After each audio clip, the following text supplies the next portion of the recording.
baka pagdating natin yun guys ay magtatanong siya guys bakit ang tagal ko guys, at baka nagagalit na rin yung mama ko guys, kaya pupunta na tayo at maglalakad na tayo. Doon na lang siguro tayo sa kubo magpahinga guys. Masukal talaga dito guys. At yun na nga, wala naman tayong ahas na nakita guys. Thank you so much Lord.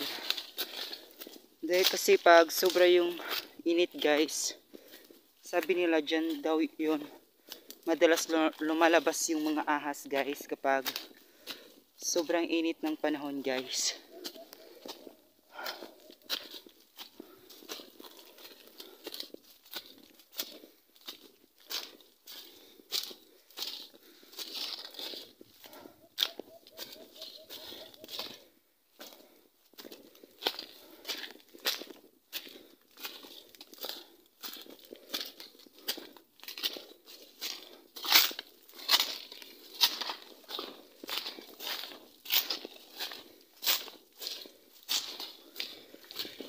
Medyo malapit na tayo guys.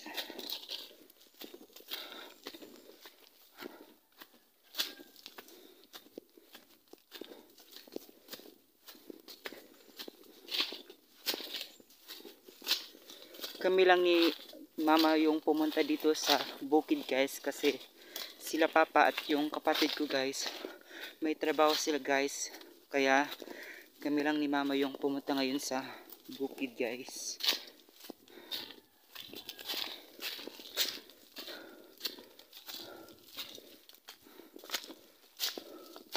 Malapit na tayo guys.